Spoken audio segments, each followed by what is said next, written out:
G'day punters and welcome to the Wild West, proudly brought to you by Betfair Australia. Bet smarter, not harder. Gripper, good to see you as always. As always, Terry, how are we? I'm well, mate, I'm well. Good. What do you got for us this week? We're going to mix up the segments a little I've bit. had a bit of a light bulb moment during the week, and I thought instead of us just randomly talking about or normally whinging about our last week without any sort of structure, we're actually going to do a real quick Saturday recap, obviously from the previous Saturday. So we're going to go through how the track played, how our bets went. Have you noticed how we're starting this the week you murdered it as well last week? He's waited till he's had a real big one. He's like, so I want a little pump up for Crips Racing here, an extra 4 or 5 subscribers coming. I had this idea about a month ago, but it's time to bring it out. But anyway, track bets, ride of the week, and a horse to follow. So hopefully we can actually give something that's worth the listeners' time. Yes, in and out. If you want to listen to one that goes for about 2.5 hours, jump onto the 1-1 WA Racing podcast. But this one we'll try and get a bit under the 2-hour mark. Eh? Yeah. All right. Last Saturday, I think. Brave Dream. Are you gonna go start with your bets? All right. Yeah, Brave bets. Yeah, go with bets. This is your stuff. I just want to follow. No, just to go on the track quickly. Yeah. I actually thought the track played quite well, except we had a howling Wesley headwind, which made it extremely tough for horses that race without cover. There was actually no horse won on the day that didn't have cover. And Joey as a party actually commented that he thinks Cliffs of Comfort wins the race with any sort of other headwind type thing. So it makes that effort at Cliffs of Comfort probably that little bit better, more meritorious. Sure. So Talk me through your bets. Talk us through the bets. Brave Dream in the first or 400 days, taking a even money pop. Clint wasn't Clint's best, held up till about the 100, but the horse wasn't going well enough anyway. So I think that was a really poor investment. Yeah. Of 400 days, backing your back market. So what do we do though? We live and we learn. Exactly. Yeah. Then we hopped into, it was a Western Pride race, the next one. They lasted the line versus Native Chime, so that was your best. Yeah, I chopped out. Yeah. So you, Native Chime saved last line. Native, no, if it got to the price. We got out to $4 late last line, which was a real surprise for a horse that was backed heavily during the week. I guess it was backed heavily during the week because a certain subscription service tipped it out to his loyals. But really tough win, I felt, for a horse that was headed by approach in the straight and came back. You'd only expect last of the line to get better next start with the 1400 metre run. Yeah, from the sounds of things. So the one thing that's nice when your best bet wins, I am a big price puncher and I hate it when I get unders. So I was actually a bit dirty on myself there. What can you do?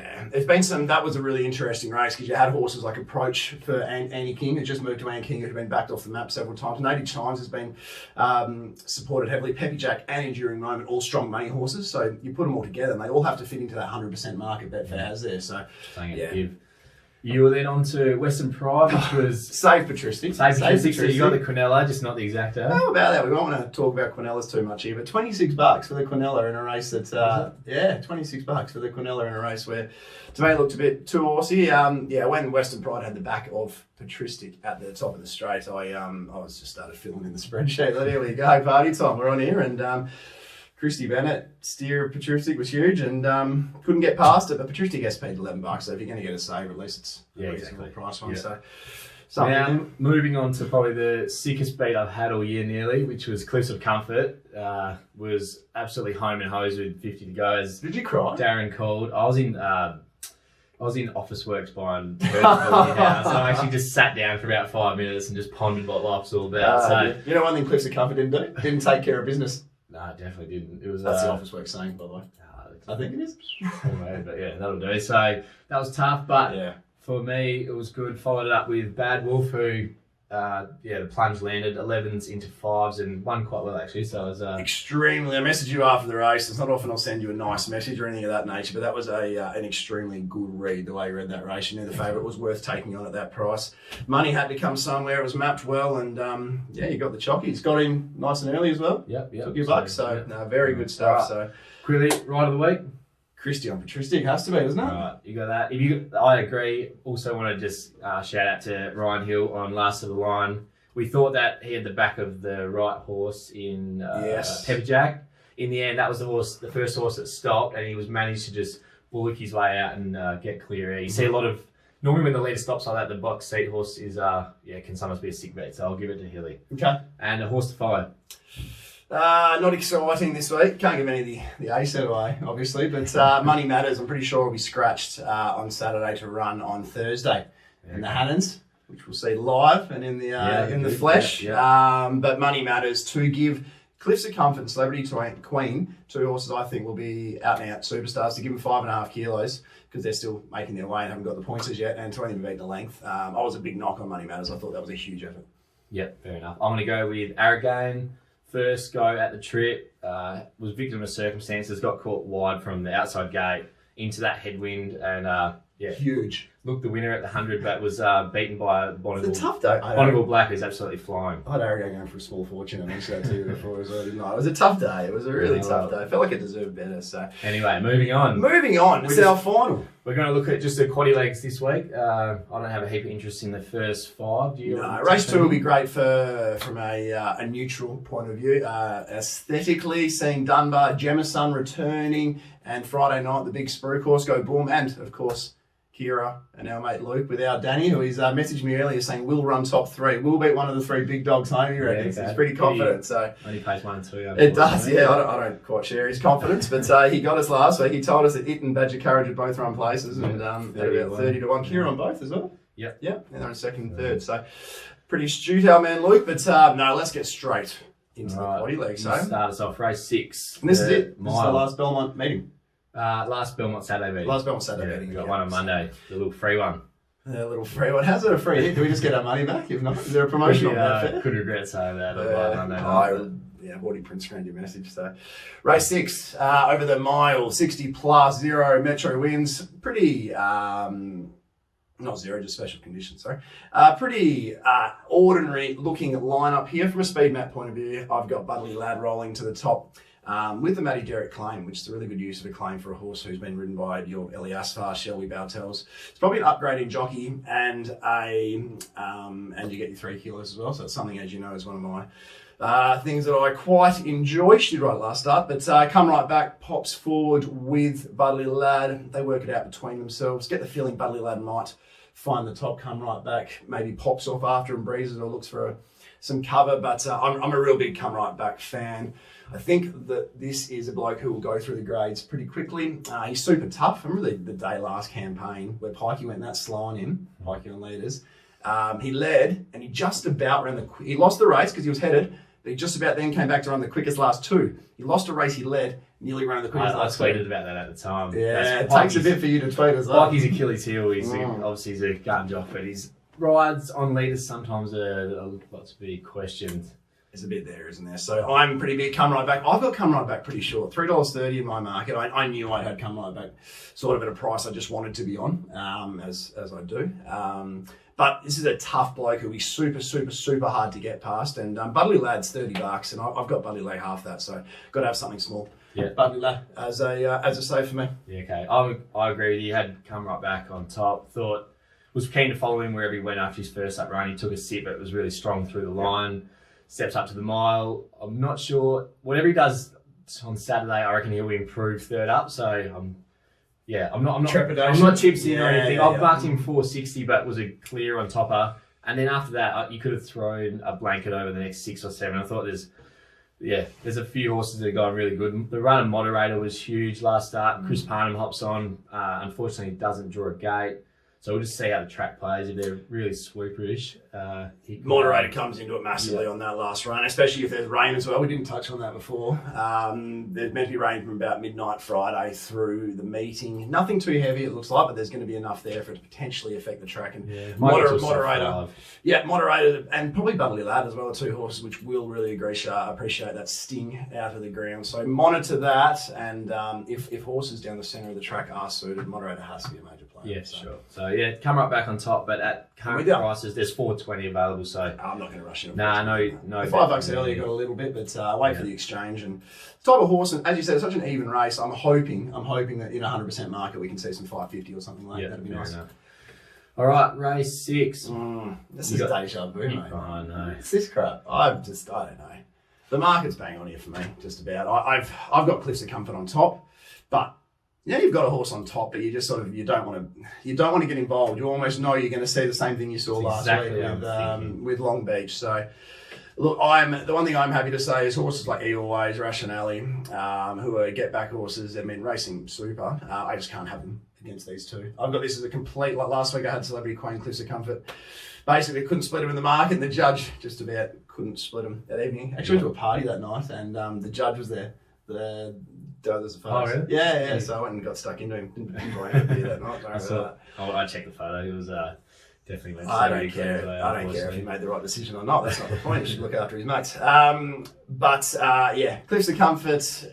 I've marked them a pretty similar price. You could probably make a case for taking some 350 or something above Cliffs of Comfort, but it's just going to be an heartbreaking again, probably, isn't it? Exactly right. Deja vu. Also worth noting, Chris Parnham, after he won on Celebrity Queen, almost gave a push that said Long Beach had more scope. So, yeah, it's you know if you're on Cliffs of Comfort, he'll give a big kick, but there will be a very, very smart Cerise and White horse coming hard on the line. The key will be what jumps in between them. Long Beach is unlikely to hold up and grab the back of Cliffs of Comfort. Not impossible, because Long Beach has got more early speed than Celebrity Queen. But if you get the right horse that tucks in and is gone early, and Long Beach has to come off, find some traffic. If you look at the way Long Beach ran down, this will test you and Condor Heroes with Chris Parnham on board, and you look at the way Celebrity Queen ran down Cliffs of Comfort. Watch how calm Chris Parnham is in the saddle, and watch how well he gets it out. A lot needs to go right for a sit and sprinter against a very good roll along horse like Cliffs of Comfort here. So, look, I think he'll need the same type of luck, but the way he's riding, there's no reason he won't get it. Yeah, fair enough. Bang on. Mark Cliffs of Comfort favourite and under the current quote, but I haven't had a bet yet. So I don't know. Just wait and see. Like, the one thing in Cliffs of Comfort's favour is there isn't that strong headwind this week, so which will definitely help. But just see how the track plays. With the rail going back to the true for the first time in a month, if we are seeing any indication that the pad is hot and the inside pad's hot, leaders are giving a good kick, I'll be happily to donate heavily again and discuss next week how sad we are that we fell in again. And we got done by another Cerise and White Swooper. All right, this is party time. This is the race I've been waiting to talk about, the Black Heart Bart Stakes. Firstly, this is by far the race of the Belmont season. It was actually enjoyable doing this race. My notes for this race, I'll show you. My notes for this race are about 3 pages long. No one sees my notes. They're about 3 pages long, just analysing every horse and I did an exact map, which is impossible to do when you've got so much variable speed in this. But where did you have Vital Silver getting in the map? See, I don't do the maps as passionately as you, but Vital Silver's a horse that breezed in a winter bottom, so I'm hoping he can get a 1-1. It's funny, I've got him 2 back, 1 out, but I spoke to BJ earlier on the podcast, and he's got Vital Silver leading. He thinks he's going to be, he thinks they'll be super aggressive. I don't think it will lead either, but the big concern for Vital Silver is from barrier 4 with the speed coming from across from out wide. I'm talking Free Trade, Red Can Man. So I guess you're tipping Vital Silver? Yes, so we're tipping Vital Silver. We're going to get there. I think we're both pretty keen. We're both pretty keen on Vital Silver. There was an unashamedly a pretty big price that went up yesterday, and we did some mad dashes. We didn't have any real success in getting a great deal on, but look, he's the horse that's thrown in here. He's 111 rater. Last 2 efforts in Group 1s have been huge when running second on both occasions. The set weights and penalties are basically made for him. So it was a normal handicap, he'd be carrying grandstands, 4.5 kilos more. Basically, we'd both be on his back, We'd both be on his back, the poor bugger. So I think while this is a cracking race, there might be just one horse that is better than them. Vital Silver's had the run over 1,000 metres. He carried the 62 that day under the conditions of that event. He gave a horse like Money Matters 5 kilos, who's then gone and given horses like Cliffs of Comfort and Celebrity Queen 5 kilos. I thought he arguably hit the line better than any horse. I thought Hawley had some trouble in the straight getting him to run truly. Whether he laid in, whether he lost the left rein, I'm not entirely certain about it, but the effort was full of merit. He'll get a chance to have a little breather over the 1,200, as he didn't over the 1,000. He just looks the best horse in this race, and I reckon the Pierces can crack some black top in with him. No, exactly. Not that I bet around him first up, but was keen to take him on just because it was 1,000, no trial, and due to the big weight, and now you get to set weights and penalties. 1,200 metres. He's had the run under his belt. He maps perfectly. 6 boxes, doesn't he? So there's, at the moment, at the time of recording, there's $4 to $4.40 available. I'm going to, spoiler alert, and I'm going to say this is the best betting proposition of the month by far. Oh, here we go. What is it, 26? The 26th of September. I like that. And probably even, I can't remember the last time I've been this confident on a horse that's paid $4 plus. Yeah. I like that. Last time I heard Cripper declare something with this much passion, we got him on our podcast a few months ago. Actually renamed our best betting proposition because you were that excited. I think you called it the best of the year. Yeah, and it was at the start of Feb, so it was. Well, it's still the best of the year, isn't it? Yeah, exactly. This might take it if it wins, but it won. It got taken on mid race and it won extremely well. So. If this man's confident, I'd be following him pretty hard. So, Vital Silver. Let's give him a bit of a spoiler with Origin. We've got a winner during the week, so we can get another one. And our tactics have been pretty simple the whole way through. We've discussed it and made it. If we agree on one, that's what we tend to target for big stakes. So we're both really keen. This is a perfect Origin bet because it's such a good field.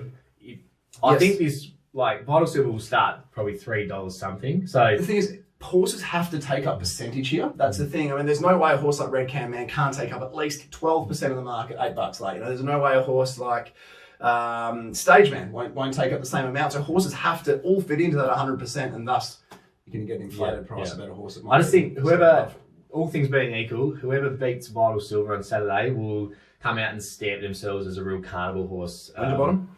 Yeah, Winterbottom, or there's a couple of horses that will be looking to go to the railway. So. Yeah, that will be the next up and comer if they can knock Vital Silver off under these conditions with even luck. The one who I had a clear second pick was Stageman. Like you mentioned off air before, also probably gets in well just because he had 3 runs in a row last prep that were just desperately unlucky. So he hasn't got those ratings points that he probably deserved. Black type for the weights. But yeah, I've marked him $5. I think it's about that. I probably won't be saving. And interesting how many runs. Interesting more because Station we aimed at a Winterbottom. Whether they're looking at the first up assault and off we go. It'll be interesting if he's fully wound up because with Bob, I mean, he'd like to win a Blackheart Bart Stakes, but Bob's ideally aiming at winning a Winterbottom Stakes. So Grant and it's Adam now. Sorry, Adam will be really looking at the big picture in that sense. I just want to throw one out, and I know I've mentioned to you this already, and you're probably embarrassed sitting next to me while I do this. If this turns into a bit of a mess, Red Cam Man leads up a strong 3 wide line. Vital still gets held up between, and you're going to have horses like Cup Night 3 or 4 back the fence who's going to get held up. There's a horse in this who should have won his last 7. He's won his last 6. Good thing being an Esperance Cup. He's a stayer. He's going to need to get out over a journey. But his last couple of fresh efforts, albeit in the lower grade, have been huge. And he's continuing to get better and better and better. He's going to go around at 100 to 1 in this. He's Media Baron. I think we're going to see a flashing 5th or 6th. And that doesn't pay much. I'm aware of that. But there is far worse $100 pops or near $100 pops going around. So I will 100% be having something on Media Baron. And next week, I'll thoroughly enjoy talking about our bets that we had this week when the big grey comes down the outside. But Media Baron, I'll be very surprised if it's not a horse to follow in next week. Yeah, okay. No, I think there will be a big grey coming down the outside. Just won't be Media Baron. He'll be Vital Silver. So. Oh, we're with you. A grey Quinella. Media Baron, just picking Vital Silver on the line, huh? Yeah. Oh, that'd be heartbreaking. So, as you probably can tell, I'll be chips in Vital Silver. Best of the day, best of the month, best of the quarter, whatever. Anything over $4. I'm marking $3.50, but I love this.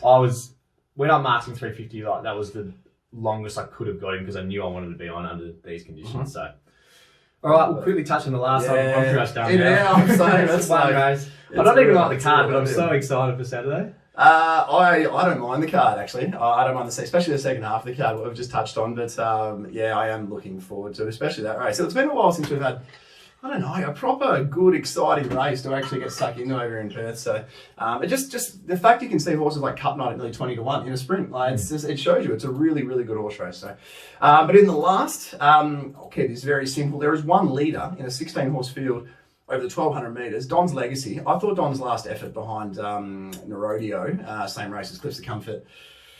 Who else in that race? Very strong race. Silk and Ice, very, very strong race. All of those would start $1.10 in this. I thought it was huge. Previous victory, while only fell in over Bedouin Bell, who's a little bit of a pretender, a bit of a nonny, is Bedouin Bell. That is still Chris Graham's only win since returning from suspension. So horses necessarily aren't going all that well for Chris. He still managed to get up for him. So you're talking $7-8 at the moment. I think Don is something around that number for your only leader. I'm really happy playing home. Speculating. Should go straight to the top, gives you a run. Might get grabbed late, but that's over the price. I had to mark him favourite. Yeah. No, I think you when we were talking off air before, I think you were pretty surprised that I also had him on top. I was. You thought it was going to be one of those. I think it is quite hidden, but like you said, desperately unlucky last start. Start before that, led, returned a really good figure. He's lightly raced. He does have some strong performances, ratings-wise. And yeah, he's the only leader. So because the best sniper in the Southern Hemisphere with all the marked accounts took the double figures, I haven't taken the 7s yet. I wouldn't. Now I'm just probably going to wait and make sure it's not a real sweepers track if we get a bit of rain on Saturday. But I don't think it's going to be a horse that gets the money. Can't come for it to famous last words. We'll talk about this winning at $4.20 on They're late now, so you would think it's a horse that gets out, especially with Bo Banafich, Edwards going on. She's not riding too much into it. But if you look at a map, you just do a speed map and you go, well, this is gonna be in front for a fairly long way, or should be in front for a fairly long way. So look, if we've marked it both sort of $4 or $5 type thing, about $5. Yeah, sometimes it's they end up following. So the only other one I want to touch on, Rebel Knight started favourite in 272 pluses last prep. Good thing beaten. Pike was on board, so maybe sometimes hence the SP. 300 days, it's quite a long break, but trial was good. Mitch on, draws okay, should push forward, and I think that's the other main chance in my market. You're getting a good price there to save there as well, nearly $10. They're both around the 8. Yeah, exactly. It's a really competitive race to finish, but you could do worse than have saying on D-Max and a star at getting horses off long breaks to perform as well. And so you'll hopefully be playing with the Vital Silver innings anyway, so have a go in the last. Tell you what, Will, you're ready to go to Kalgoorlie. Just go straight. What highway do we take? I can't remember. We're flying anyway. I was going to say, Jesus Christ. Got those peasants getting a car out there. Jeez, that's going to upset a few people. All right, what's your best of the day? I'm with you. Vital Silver. Yeah, Vital Silver. All in, I reckon. Yeah, just chips in. Just hopefully we get done by media, Baron. But, and the best thing about it, if it loses, we got Kalgoorlie to look forward to next week, and also bumper weekend in WA. We got Northern Sunday and Belmont again on Monday. So strap yourselves in. Not a religious man, but I'll suddenly become one. I think just to we get a few photos our way. Hopefully, Cliff's the comfort can his neck out. Yes. All right, what else? You no, that's about it, mate. Make sure you tune into Origin. We'll just tell everyone earlier, we're gonna poof. So other lads, we've already collected 6.5 units this week. So Vital Silver SP's at 380 type thing. We have our 5 on that. That's 17. So you're going to need to get over 23, 24 units for anyone who wants to win the weekly prize and take it away from the West. We're pretty confident we should be somewhere near the top of the leaderboard at the end of Saturday. Hopefully. Yeah. Not sure what the lay is yet. We'll work on the lay shortly. But get on to Origin, guys. A lot of fun. Hashtag Betfair Origin Twitter. Jump on the hub. A lot of fun there. And WA are on the charge. Yep. Other than that, if you want to hear the long-winded version of this, go and look at the 1-1 with Terry and BJ. And as always, cripsracing.com. Pretty excited at the moment. It's turned into a good month, and we've got a bumper triple header this weekend, and Ascot is 1 week away. So this bloke won't give himself too much of a play. He actually will give himself. We make sure we started that segment the week he killed it. But if there's ever a time to sign up to Crips Racing, it's during this period. He loves his data horses, loves his sort of the on-speed brigade, which Ascot suits in the good conditions. There's less variables in that sense. So if you're ever going to sign up to a service, this is the one, because this is you would say it's probably your most profitable period to go through. Yep. Sure, next 6 months. So. Get involved. I don't like admitting defeat in the winter because there's money to be made, but it's definitely have a spring in my step once Ascot comes around. So, and also make sure you tune in to the Wild West next week, because we will be on track at Kalgoorlie, and so we're still not sure how we're going to record, but we will be recording, so it might be interesting. Might be in sign language. And if anyone's out there, make sure you say hello. And until next week, gamble responsibly.